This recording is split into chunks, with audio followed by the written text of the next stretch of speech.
You tried going on more dates, buying her flowers, and telling her she's beautiful, but she's still distant. In this video, I'm going to show you why being romantic is killing her desire, what she actually wants instead, and how to rekindle desire without looking needy. Using a system I have helped hundreds of men use to reignite passion with their wives. Let's start with why romance backfires, because this is where most men get it completely wrong. Let's say you plan a nice dinner for your wife with candles and music, and you're hoping that will make her soften and look at you the way she used to. But the moment she walks in, her face tightens. She smiles politely, says thank you, and you can feel the wall is still there. You did everything right, so why isn't it working? Well, think about what was actually running through your head when you were setting up that dinner. Was it, I want to give her a beautiful evening? Or was it, maybe if I do this, she will finally want me again? And be honest, you weren't just giving, you were hoping to get something back. Maybe affection, maybe her desire, or some sign that you still wanted. And she felt that underneath all the candles and effort, even her body picked up on that before her conscious mind even processed the gesture. Her nervous system registered one thing: he needs something from me. That is when she closed down. So, what do you do instead? Well, think about the difference between a street vendor who grabs your arm trying to sell you something versus walking into a bakery where the smell of fresh bread just pulls you in. One is trying to take your attention, the other is simply giving off something that naturally draws you closer. And right now, your romance is like the street vendor, but you need to become the bakery. So here's one thing you can practice tonight. Before you walk through the door after work, stop for a moment and take 3 slow breaths. Feel your feet on the ground and then ask yourself, what do I want to give when I see her? Not get, but give. Maybe it's simply the gift of your full attention for 60 seconds, or genuine curiosity about her day with no agenda attached. When you walk in from that place, she won't just feel the difference, she will respond to it. And all of a sudden, you're not a man walking in to get something. You're now a man whose presence fills the room. That's how you become the bakery. Most men hear this and think, okay, I will work on my energy, but then she gives them that cold look or turns away and they collapse right back into neediness. That's because there's a deeper shift that needs to happen, and it has to do with what her distance is actually showing you about yourself. Imagine you're a captain and your boat has a small leak below deck. On a calm sea, you would never notice it, right? Everything feels fine, but then when a storm hits, waves crash against the hull and suddenly water is pouring through that leak, threatening to sink you. That storm didn't create the leak, it revealed it. So here's the question: what's the storm in your marriage? And what's the leak? Well, the truth is, your wife's distance is that storm. And all those feelings that come flooding in when she pulls away, the panic, the desperation to fix it, those are the leaks. They aren't caused by her.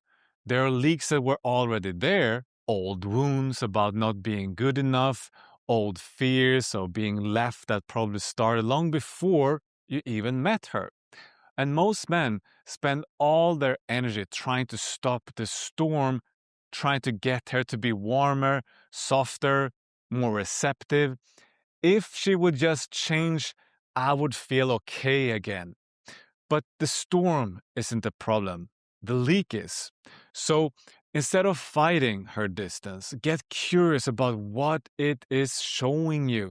Next time she's cold and you feel that familiar sinking in your chest, don't react. Don't chase her. Don't withdraw. Just pause and put your hand on your chest. Notice what is actually happening inside of you.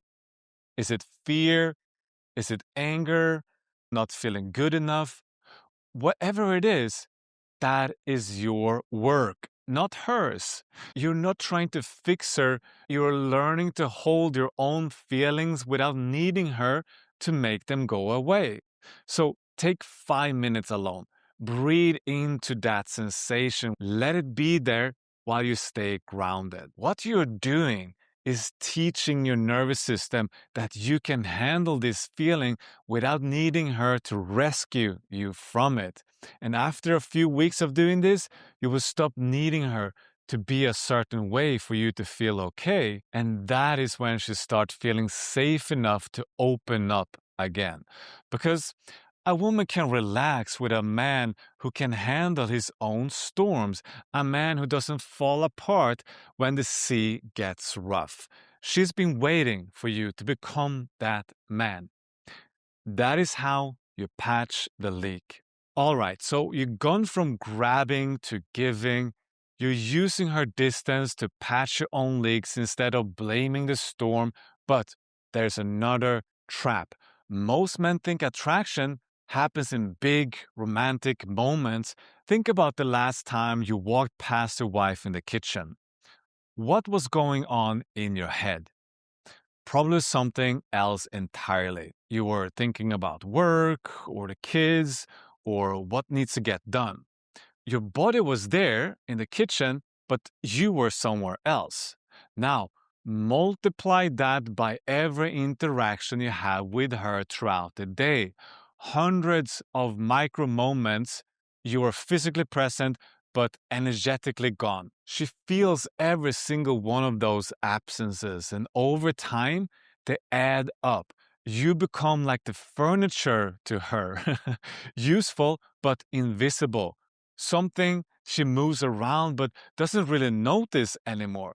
And then you wonder why she doesn't feel any spark. And the solution is simple. It's not flowers or big gestures. It's bringing your full attention to these ordinary moments. So tomorrow morning, try this. When you see her for the first time, before you say anything, just look at her for 2 full seconds. Let your eyes actually land on her face instead of sliding past, and let yourself feel something. Even if it's just appreciation that she is there, those 2 seconds of real attention will stand out to her because they are so rare. Then build it from there. When you walk past her, let your hand rest on her lower back for a moment, not grabbing or steering towards anything sexual, just a grounded touch that says, I notice you. And when she tells you about her day, put your phone down, turn your body towards her, and let there be a pause before you respond, like you're actually taking in what she said. I understand none of this looks like the classic romance, but it is deeply erotic because being erotic isn't only about lingerie and flowers, it is about presence, being fully there. And that presence creates a charge between you. And that spark is what builds desire over time. Not the date nights, but the moments where she actually feels you seeing her. So the bottom line is presence is the foreplay. Everything else is just decoration. Now, even when you do all of this, there will still be moments when you reach for her and she says, no, not tonight. I'm tired. I'm not in the mood. What you do next will either rebuild her desire or push her further away. There is a moment that happens in almost every struggling marriage.